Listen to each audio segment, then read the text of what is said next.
चंचल पंछी है, पल में यहाँ तो पल में वहाँ, पल में यहाँ तो पल में वहाँ, कभी हंसी की धूप लाए तो कभी आंसू दे जाए अनजाना। क्या है ना दोस्तों, किसी ने बड़े कमाल की बात कही है, किसी ने बड़े कमाल की बात कही है, जिसने मन को जीत लिया उसने जीता हर एक द्वार। हाय दोस्तों, मैं आपकी माधवी इसी मन की एक छोटी सी कहानी मैं आपके लिए लाई हूँ। मन से सुनेगा दोस्तों। बहुत समय पहले की बात है, एक छोटे से शहर में श्याम नाम का एक युवक रहता था। बाहर से देखने पर उसकी ज़िंदगी बिल्कुल सामान्य लगती। अच्छी नौकरी, छोटा सा घर और अपने काम से काम रखने वाला स्वभाव था श्याम का। लेकिन उसके भीतर एक ऐसी दुनिया थी जहाँ हर समय तूफान मच रहा था। उसका मन अशांत था, बेचैन था। उसे खुद भी नहीं पता कि क्या हो रहा है। सुबह आंखें खुलते ही उसके मन में चिंताओं की कतार लग जाती। आज ऑफिस में क्या होगा, लोग मेरे बारे में क्या सोचते होंगे, अगर मैं असफल रहा तो। ऐसे सैकड़ों सवाल उसके मन को जकड़ लेते। वो मुस्कुराता ज़रूर था, लेकिन बाहर से उसका मन अंदर से बहुत अशांत था। शाम को सबसे ज़्यादा परेशानी कब होती थी पता है दोस्तों? शाम को मतलब रात को सोते समय, जब पूरा शहर सो जाता ना, तब उसका मन जाग उठता। बीते हुए पल, कहीं न कहीं बातें, असफलताएं और भविष्य का डर सब एक साथ उसे घेर लेता। वह करवटें बदलता रहता, पर नींद उससे दूर भागती। नींद उससे दूर भागती रहती। कई बार वह खुद से पूछता, क्या यही जिंदगी है? क्या मन को कभी शांति नहीं मिलेगी? और एक दिन वह ऑफिस से लौटते समय उसकी नज़र एक मंदिर के बाहर एक छोटे से लड़के पर पड़ती है। कड़ी धूप में वो लड़का अपने हाथ में फूलों की मालाएं लेकर बेच रहा था। उसके कपड़े फटे हुए थे, ऊपर से धूप थी और नीचे पाँव में कुछ भी नहीं था। वो दूर जाकर एक पेड़ के नीचे बैठता है और उसी बच्चे को देखता रहता है। वो बच्चा बहुत आराम से और बहुत सुखमय और आनंद से फूल की माला बेच रहा था। उसके चेहरे पर कोई शिकन नहीं थी, ना ही थकान थी। उसके चेहरे पर एक हल्की सी मुस्कुराहट थी। तभी क्या होता है, एक अमीर आदमी बच्चे से माला खरीदता है और माला की कीमत से ज़्यादा पैसे वो बच्चे को दे देता है। लेकिन बच्चा सिर्फ माला के पैसे लेता है और उस आदमी से कहता है, साहब मैं सिर्फ अपनी मेहनत की कमाई लेता हूँ, ज़्यादा नहीं, और वहाँ से चला जाता है। उस आदमी को उस बच्चे की बातें थोड़ी अड़ियल लगी और वो आदमी भी वहाँ से चला गया। लेकिन ये सारी बातें शाम दूर से देख रहा था। शाम क्या करता है, चलकर उस बच्चे के सामने आता है और उस बच्चे से पूछता है, क्यों दोस्त, तुमने पैसे लेने से मना क्यों किया? इतनी धूप में माला बेचते हो, पैरों में कुछ नहीं, कपड़े फटे हुए हैं और खाने के लिए भी तुम्हारे पास कुछ नहीं है। इन सारे दुखों का इलाज तुम्हारे पास चल कर आया, लेकिन तुमने लेने से मना क्यों किया? तब बच्चा मुस्कुराता है और शाम की तरफ देखता है और उससे कहता है, दोस्त तुम मुझसे बड़े हो और ज़िंदगी का तजुर्बा भी बहुत होगा तुम्हारे पास, लेकिन तुमने सवाल किया है तो मैं जवाब दे ही देता हूँ।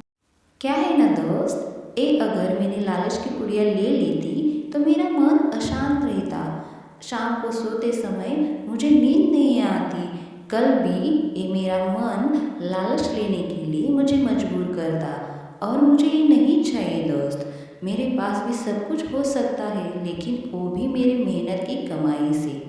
मैं अपनी मेहनत की कमाई से सब कुछ पाना चाहता हूँ, ऐसे लालच से नहीं दोस्त। दोस्त क्या है ना, इन लोगों जैसे बहुत लोग मुझे मिलते हैं। कोई मेरा अपमान करता है, कोई मुझे लालच की पुड़िया देता है, तो कोई हीन भावना की नज़र से देखता है। लेकिन मैं इन लोगों की तरफ ध्यान नहीं देता दोस्त, क्योंकि मेरे मन में एक ही मैंने बिठा रखा है कि मुझे बहुत बड़ा आदमी बनना है माला बेचनी है तो मैं शाम को सोते समय यही सोचता हूँ कि मैं कल सुबह जल्दी उठकर फूल इकट्ठे कैसे करूँगा और माला बनाकर कैसे बेचूँगा, और उसी पैसों से मैं एक अच्छी किताब खरीदता हूँ, मेरे स्कूल की फीस भरता हूँ, तो मुझे बहुत आनंद मिलता है दोस्त। अगर मेरे पैरों की तकलीफ, धूप, फटे हुए कपड़े और इन लोगों की बातें अगर मैं सुनकर बेचैन होकर यही बातें मैं अपने मन में लेकर बैठ जाता तो मैं कब का मर जाता दोस्त। मुझे ऐसी ज़िंदगी नहीं जीनी, मुझे ज़िंदगी बहुत अच्छे से जीनी है, इसलिए मैं ऐसी बातों पर ध्यान नहीं देता। इसलिए दोस्त मैंने वो लालच की पुड़िया नहीं ली, जो मेरे पास अच्छा है उसी के बारे में सोचता हूँ। बच्चे की बातें सुनकर शाम हैरान हो गया। तभी उसकी नज़र वो जहाँ बैठा था उसी पेड़ के नीचे गई। वहाँ एक बूढ़ा व्यक्ति शांत भाव से बैठा था। उस बूढ़े व्यक्ति के चेहरे पर दोस्तों अजीब सी चमक थी, जैसे सब कुछ पाकर भी कुछ न पाने का सुकून। शाम न जाने क्यों उसके पास रुक गया।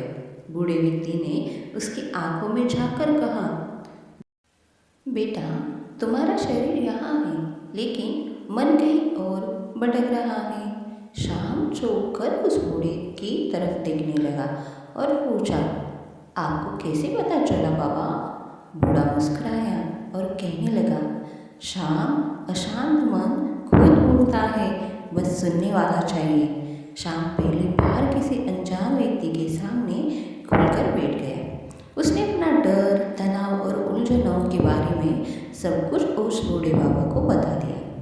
बूढ़ा व्यक्ति चुपचाप शाम की बातें सुन रहा था।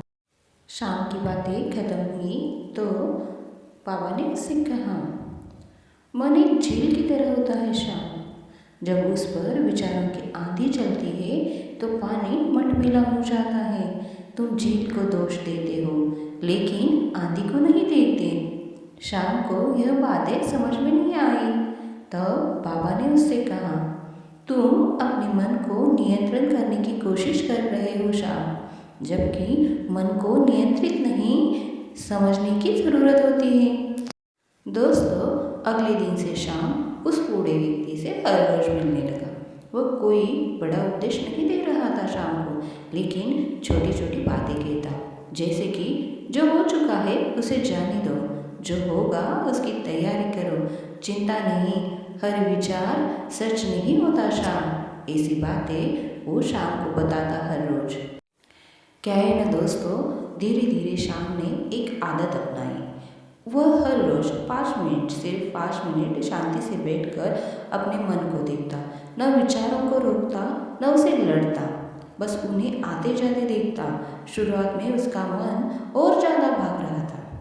कभी कभी काम की चिंता, कभी कभी बीते कल की यादें, लेकिन बूढ़े की याद उसे याद आती। देखो, उस विचारों को लड़ो मत। ऐसे ही कुछ दिन निकल गए। उसे फर्क महसूस होने लगा। विचार आते थे, लेकिन पहले जितना ताकत से नहीं। जैसे बादल हो पर आसमान साफ दिखने लगा हो। ऑफिस में कोई बात बिगड़ती तो वह तुरंत घबराता नहीं। अब वह खुद से कहता, यह भी दिन गुजर जाएंगे। एक दिन ऑफिस में उसे बड़ी जिम्मेदारी मिली दोस्तों। पहले ऐसा होता था तो वह बहुत घबरा जाता, लेकिन इस बार उसका मन शांत था। उसने अपना काम ईमानदारी से किया, परिणाम चाहे जो भी हो, उसने अपना सर्वश्रेष्ठ दिया, और वही सोच उसके मन को हल्का कर गई। एक दिन संध्या के समय वह फिर उस पेड़ के नीचे जा पहुंचा, लेकिन वहाँ बूढ़ा व्यक्ति उसे नहीं दिखाई दिया। तब शाम को एक अजीब सा खालीपन महसूस होने लगा। उसने आसपास पूछा तो किसी ने बताया, वह तो एक साधु थे, अक्सर लोगों को रास्ता दिखाकर आगे बढ़ जाते हैं। शाम ने उसी जगह बैठकर अपनी आंखें बंद की। पहली बार शाम को लगा कि वह अकेला नहीं है दोस्तों। वह शांति से जो बाहर खोज रहा था, अब उसके भीतर था। उसे समझ में आ चुका था अशांत मन को शांति देने के लिए दुनिया बदलने की ज़रूरत नहीं, दृष्टि बदलनी पड़ती है दोस्तों। शाम के जीवन में अब भी समस्या थी, चुनौतियाँ थी, लेकिन फ़र्क बस इतना था, वह उनके साथ बहता नहीं दोस्तों। वह उन्हें देखता, समझता और फिर सही कदम उठाता। उसका मन अब उसका शत्रु नहीं, मित्र बन चुका था। कई साल बाद शाम को लोग एक शांत, सुलझा हुआ इंसान कहने लगे। जब कोई उससे पूछता, तुम इतने शांत कैसे रहते हो, वह बस मुस्कुराकर कहता, मैंने अपने मन से लड़ना छोड़ दिया दोस्तों। और यही अशांत मन की बातें सबसे बड़ी सीख है। जब मन को स्वीकार कर लिया जाए तो अशांति खुद रास्ता छोड़ देती है। दोस्तों, शाम की तरह आपसे यही कहूँगी कि आप अपने मन को नियंत्रित मत करना, अपने मन को समझने की कोशिश करो और कुछ ऐसा कर दिखाओ जो आपकी दुनिया बदल जाए और अच्छा सा जीवन आप जी पाए। सब लोग कहने लगे, वाह क्या ज़िंदगी जी रहा है ना। शुक्रिया दोस्तों।